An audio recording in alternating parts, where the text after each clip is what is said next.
Important period की, जिसकी शुरुआत आर्यंस के इंडियन माइग्रेशन से हुई। Indus valley civilisation around 1500 BC में एंड हुआ। इसके बाद वैदिक पीरियड नेक्स्ट मेजर सेटलमेंट के रूप में उभर कर आया। वैदिक सिविलाइजेशन 1500 बीसी से करीब 500 बीसी तक चला, जिसको दो पार्ट्स में डिवाइड किया जाता है। अर्ली वैदिक एज, जो 1500 से 1000 बीसी तक चला, इस पीरियड में ऋग्वेद को कंपाइल किया गया, इसलिए इसको ऋग वैदिक एज भी कहा जाता है। लेटर वैदिक एज, जो 1000 से 500 बीसी में एंड हुआ, इस एज में ऋग्वेद के अलावा और टेक्स्ट्स का कॉम्पोजिशन हुआ, जैसे अदर 3 वेदास, ब्राह्मणस, अरण्यकास, उपनिषद्स एटसेट्रा। इस लेक्चर में हम अर्ली वैदिक एज के बारे में जानेंगे। Arrival of Indo Aryans. दोस्तों, ऋग्वैदिक एज की शुरुआत इंडो आर्यंस और इरेनियंस के माइग्रेशन से स्टार्ट होती है। आर्यन कल्चर के मेन फीचर्स की इंफॉर्मेशन हमको वैदिक, इरेनियन और ग्रीक टेक्स्ट्स के माध्यम से मिलती है।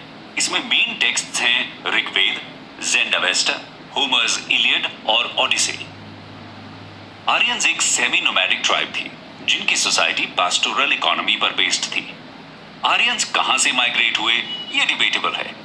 डिफरेंट हिस्टोरियंस और एक्सपर्ट्स ने अलग अलग थियरीज दी हैं। कुछ मानते हैं कि इनका ओरिजिन सेंट्रल एशिया में था, और कुछ का मानना है कि ये रशिया के स्टेप्स से इंडिया में आए। बाल गंगाधर तिलक की book the Arctic home in the Vedas में उन्होंने आर्यंस का ओरिजिन आर्कटिक रीजन को बताया, और ये भी माना जाता है कि हिंदू कुश माउंटेन्स के खाइबर पास से आर्यंस ने इंडिया में एंट्री की। खैर, मोस्ट एक्सेप्टेड थियोरी ये है कि आर्यंस इमिग्रेंट्स की तरह इंडिया में आए। Eastern Afghanistan, north west frontier province, Punjab और वेस्टर्न यूपी के बॉर्डर्स में ये रहते थे। अफगानिस्तान की रिवर कुबा और सिंधु यानी इंडस रिवर और उसकी 5 डिस्ट्रीब्यूटरीज यानी झेलम, चेनाब, रावी, ब्यास और सतलज का मेंशन ऋग्वेद में देखने को मिलता है। एक और रिवर सरस्वती का मेंशन भी किया गया है, जो कि हरियाणा राजस्थान के एरिया में थी। ये पूरा रीजन जहां इनिशियली आर्यंस ने अपना सेटलमेंट किया, उसको लैंड ऑफ 7 रिवर्स कहा जाता है। अब नजर डालते हैं वैदिक एज के सबसे इंपॉर्टेंट टेक्स्ट पर। ऋग्वेद। वेदास में ऋग्वेद ही सबसे पहला वेद है। इसको यूनेस्को ने वर्ल्ड ह्यूमन हेरिटेज में ऐड किया है। इसमें 1028 हिम्स हैं, जिनको 10 मंडलास में डिवाइड किया गया है। ऋग्वेद एक प्रेयर्स की कलेक्शन है, जो अग्नि, इंद्र, मित्र, वरुण और अदर गॉड्स को ऑफर की गई है। कुछ पोएट्स और सेजेस की फैमिलीज ने इन्हें लिखा है। 10 मंडलास में से 2 से लेकर 7 तक इसके अर्लीस्ट पार्ट्स हैं। मंडलास 1 और 9 लेटेस्ट एडिशंस हैं। जैसा कि हमने पहले बताया था कि आर्यन कल्चर के रेफरेंसेस हमको दूसरे रिलीजियस टेक्स्ट में भी देखने को मिलते हैं। तो आइए आगे बढ़ने से पहले इस एस्पेक्ट पर भी नजर डाल लेते हैं। Other texts. ज़ेंडावेस्टा को रफली 1400 बीसी और इलियड को 900 से 800 बीसी में एट्रीब्यूट किया जाता है। इन सभी टेक्स्ट्स का कल्चरल कंटेंट लेट नियोलिथिक और अर्ली ब्रॉन्ज एजेस में रखा जा सकता है। इनके कंटेंट्स ईस्टर्न यूरोप और सेंट्रल एशिया को कवर करते हैं, जो geographically India, Pakistan, Afghanistan, Iran, Iraq, Anatolia और ग्रीस से लिंक्ड हैं। इस टेरिटरी के एक मेजर पोर्शन में कम्युनिटीज इंडो यूरोपियन लैंग्वेजेस का यूज करती आई हैं। Indo Aryan language Indo European language group का ही एक पार्ट है। ये जान लें कि ऋग्वेद को इंडो आर्यन लैंग्वेज में ही कंपोज किया गया था, जिसको वैदिक संस्कृत कहा जा सकता है। जो संस्कृत आज हम जानते हैं, वो वैदिक संस्कृत से ही डिराइव हुई। इंडो यूरोपियन लैंग्वेज के स्पीकर्स में सिमिलर जेनेटिक सिग्नल्स देखने को मिलते हैं, जैसे सेंट्रल एशियन स्टेप्स और इंडो आर्यन स्पीकर्स में सिमिलर जेनेटिक सिग्नल्स मिले। हॉर्स आर्यन कल्चर का एक इंपॉर्टेंट ट्रेट था। ऋग्वेद में इसको अश्व बोला गया है, जिसके सिमिलर वर्ड्स हमको संस्कृत, अवेस्तान, ग्रीक, लैटिन और अदर इंडो यूरोपियन लैंग्वेजेस में देखने को मिलते हैं।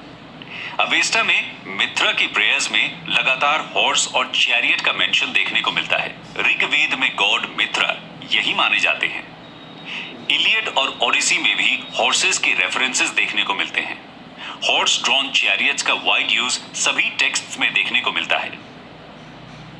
वाजपेय सैक्रिफाइस, जिसका मेंशन लेटर वैदिक टेक्स्ट्स में मिलता है, एक ग्रीक प्रैक्टिस भी हुआ करती थी और होमर ने इसका डिटेल डिस्क्रिप्शन दिया है। आर्यन कल्चर में हमें बर्च वुड का यूज देखने को मिलता है।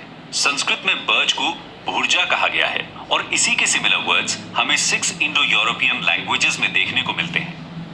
क्रिमेशन भी एक इंपॉर्टेंट आर्यन ट्रीट हुआ करता था। ये प्रैक्टिस वैदिक, अवेस्तान और होमरिक टेक्स्ट्स में भी देखने को मिलती है, लेकिन इसका कोई भी रेफरेंस मैच्योर हड़प्पन कल्चर में देखने को नहीं मिला है। अवेस्टा और ऋग्वेद दोनों में ही फायर वर्शिप काफी इंपॉर्टेंट बताई गई है। कल्ट ऑफ सोमा, जिसको अवेस्टान लैंग्वेज में होमा बोला गया है, सिर्फ इरेनियन और वैदिक लोगों तक ही कन्फाइंड रहे। इसी तरह के कई रेफरेंसेस हमको ऋग्वेद और दूसरे रिलीजियस टेक्स्ट्स में देखने को मिलते हैं। अब बढ़ते हैं ऋग्वैदिक कल्चर के पॉलिटिकल, सोशल और इकोनॉमिकल फीचर्स की तरफ। Political life. ऋग्वैदिक कल्चर में ट्राइब को जन बोला जाता था और ट्राइबल चीफ को राजन, गोपति या गोपा यानी प्रोटेक्टर ऑफ काउ बोला जाता था। चीफ क्वीन को महिषी कहते थे। राजन की मेन रिस्पॉन्सिबिलिटी थी जन और कैटल को एनिमीज से प्रोटेक्शन प्रोवाइड करना। इसके अलावा जन के बिहाफ पे गॉड से प्रे करना भी उसकी ही रिस्पॉन्सिबिलिटी थी। इतिहासकारों की माने तो ऋग्वैदिक पीरियड में राजन की पोजीशन हेरिडिटरी थी, जो कि एक मोनार्कियल सेटअप में होता है, लेकिन इलेक्शन के कुछ इंस्टेंसेस भी मिले हैं जो कि ट्राइबल असेंबली यानी समिति के द्वारा किया जाता था। पॉलिटिकल एडमिनिस्ट्रेशन कुछ इस प्रकार था। पुरोहित वर्ग मेनली रिचुअल्स कराते थे। इसके बदले में उनको दान यानी गिफ्ट्स और दक्षिणा दी जाती थी। आर्मी का एक चीफ होता था जिसको सेनानी बोलते थे। टेरिटरी को कंट्रोल करने के लिए एक ऑफिसर होता था जिसको व्रजपति बोलते थे। विलेज के लीडर को ग्रामीणी कहते थे। दोस्तों, ये जानना जरूरी है कि टैक्स कलेक्शन और जस्टिस एडमिनिस्टर करने के लिए कोई भी ऑफिसर अपॉइंट किया गया हो, इसका कोई एविडेंस नहीं मिला है। ऋग्वेद में कई असेंबलीज का मेंशन किया गया है। सभा, जो कि एलिट्स की एक छोटी सी बॉडी थी। समिति, जो कि जनरल पब्लिक मेंबर्स से बनी एक बड़ी फोक असेंबली थी।